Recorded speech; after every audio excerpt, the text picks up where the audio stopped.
Hello and welcome to this webinar on the CVA Credential, a Mark of Excellence.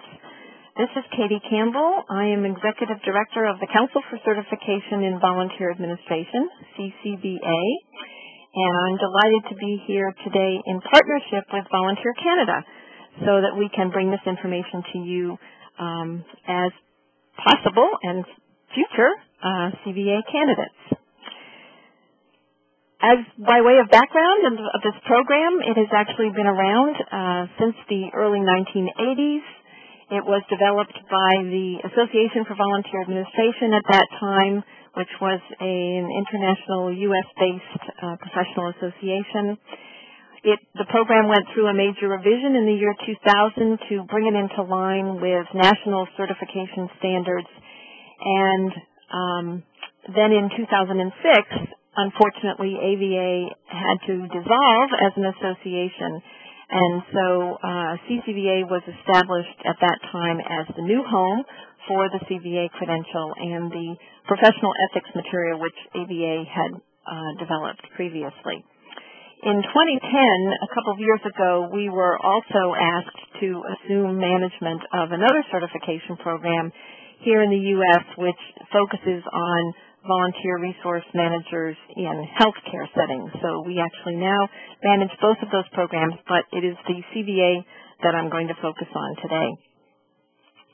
We have been very pleased to establish relationships with a number of national and international organizations that you can see listed here who have signed on as supporters of this credential in recognition of its value as a professional development tool for folks in this field. And you can see that Volunteer Canada is definitely one of our supporters, and we actually have had a representative from Volunteer Canada serving on our board for the last few years.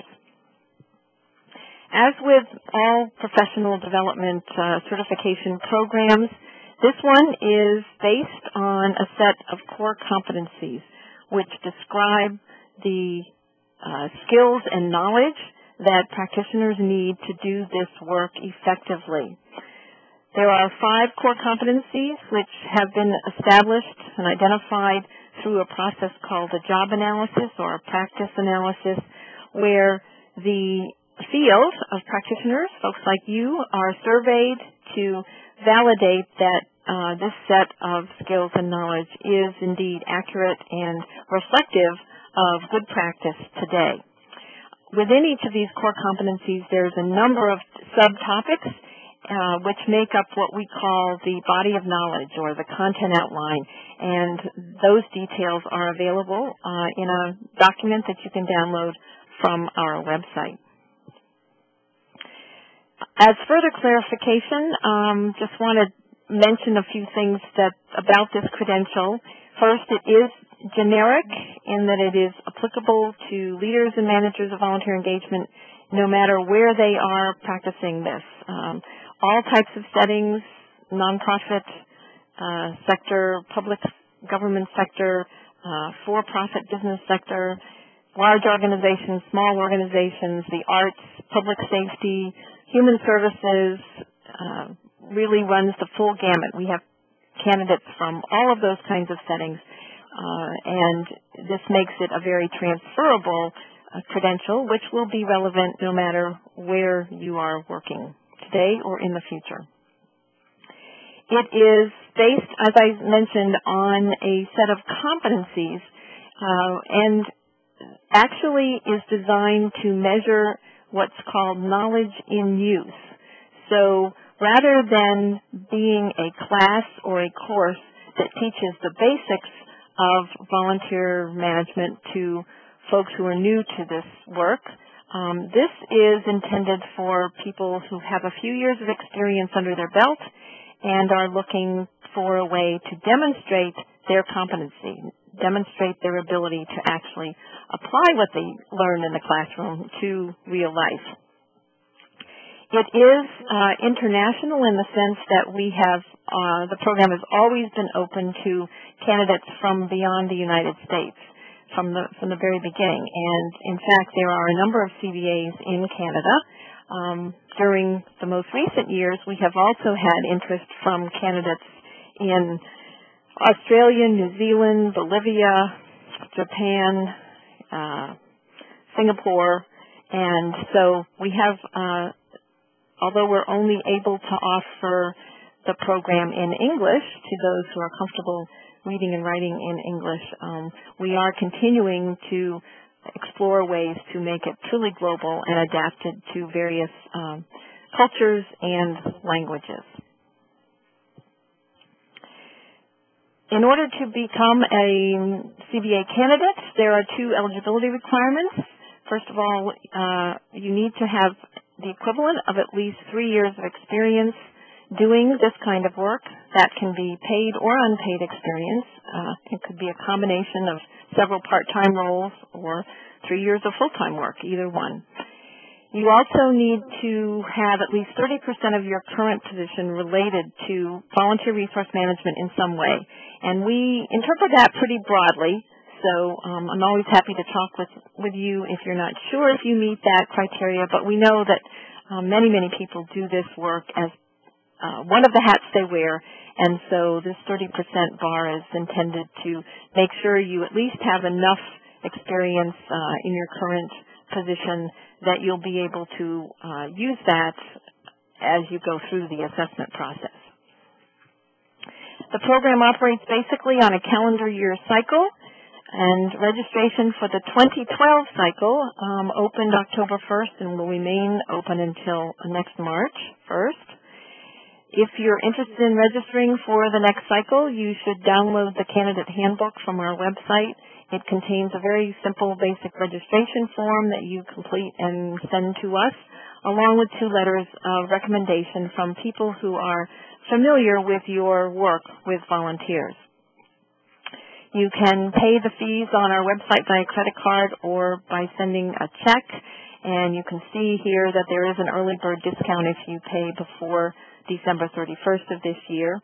And we are very pleased to highlight that members of Volunteer Canada do receive an additional discount, which is, you'll note on our website that what that is, but as that's one of your member benefits as a member of Volunteer Canada and or any of these other organizations.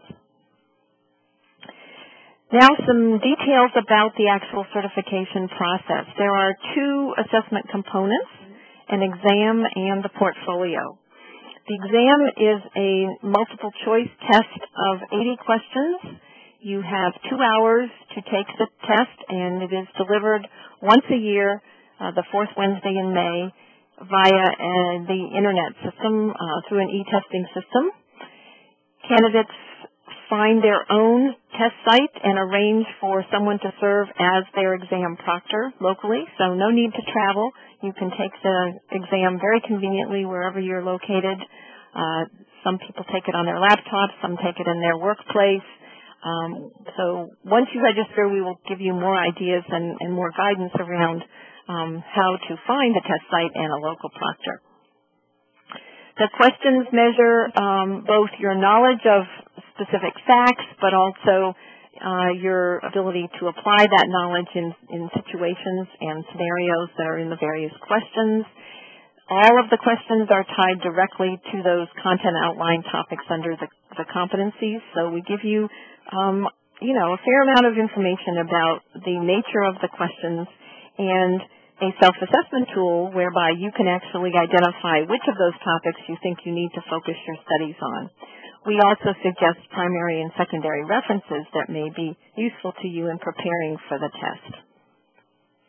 The portfolio component is a series of 3 written essays, if you will, a personal philosophy statement that is 1 page, very personal, where you articulate, really think about and dig down and articulate why you do the work that you do, what you believe about volunteerism, what you believe about your role as a leader. It is intended to be a very reflective piece, and many candidates find this to be one of the most satisfying aspects of the whole certification process. The second component of the portfolio is an ethics case study where we ask you to describe briefly a real-life ethical challenge or situation that you have faced, and then draw the connection between that scenario, that situation, and one or more of the CCVA professional ethics in volunteer administration. And there is material on our website and in the references, the exam references, that will give you more information about those core values and ethical principles. And then the third piece of the portfolio is a management narrative. This is the longest piece, and this is where we ask you to follow an outline of very specific questions, almost as if you were writing a grant proposal, if you've ever done that before. But we give you an outline whereby you will describe and analyze a project or a cluster of activities in which you have been a real leader, and by describing and analyzing what you did, why you did it, what happened, what you learned from it, etc., you are demonstrating your competency in the real world. This portfolio is submitted to us and is read and scored by 2 trained CVAs on our peer assessment committee. It's scored anonymously, and we give you, again, the scoring rubric for that so that you know what to expect. The portfolio is due at the end of the calendar year, by the end of the calendar year. So most candidates focus on taking the exam in May, and then they focus on the portfolio and aim to have it in by the end of the calendar year. You can submit it any time that you have it done, and we're now getting ready for the flood of portfolios from the 2011 candidates. During the certification process, we offer a number of types of support to help you be successful. We have optional conference calls where you can hear a review of both the exam and the portfolio requirements and ask your questions.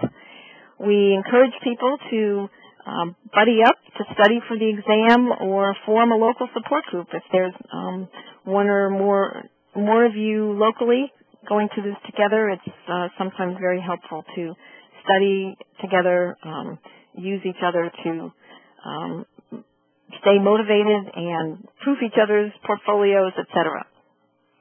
We provide you with a mock exam that you can use to practice the e-testing software ahead of taking the real exam, and also provide you a sample portfolio. Each year we create a Google group, which is specifically for that year's candidates, and in the past these have been very active with a lot of great interaction and support and sharing going on among candidates online. Once you successfully pass both the exam and the portfolio, then you are awarded the CVA, and you may use the CVA letters after your name. We provide you with a certificate and a media release announcing your accomplishment. We will send a letter of announcement to your boss, your supervisor, your board chair, whoever you would like to have notified about your new status. We also maintain a registry of CVAs on our website, and then invite certainly you all new CVAs to indicate an interest in serving on one of our committees. As with almost all professional certifications today, the CVA does need to be renewed every 5 years, and the process basically consists of earning 35 professional development units during those 5 years. Those PDUs can be earned through a wide variety of activities that will demonstrate that you're still learning, that you're growing professionally, and you are demonstrating leadership in the field and in your community. So attending workshops, doing training yourself and presentations, writing for the field, holding leadership positions on a board or local professional group, those kinds of activities all are eligible for PDUs. There's a lot more information about that on our website if you're interested. So to wrap things up now, just you may be wondering, well, what's in it for me to pursue this credential? It does take time to plan into your life, but we hear from folks who go through the program that it has helped them to feel more confident about what they're doing and why they're doing it, and that they really do know what they're doing and are practicing as professionals. It may indeed enhance your credibility within your organization, especially if you work in an environment where lots of other folks have initials after their name, and so this can be one way for you to get that status as well. It is certainly transferable from workplace to workplace, so as you change jobs, this credential travels with you and is equally relevant, and really can, I believe, provide a competitive edge in today's competitive job market. For more information, we really encourage you to visit our website. There is a lot more detail on that site, including testimonials from folks who have gone through the program and become CVAs. And my email and our phone number is there. Always happy to speak with or communicate with people individually if you have questions. I encourage you to download the Candidate Handbook for 2012 and consider whether this is the year you're going to earn your CVA credential. Thank you for joining us today.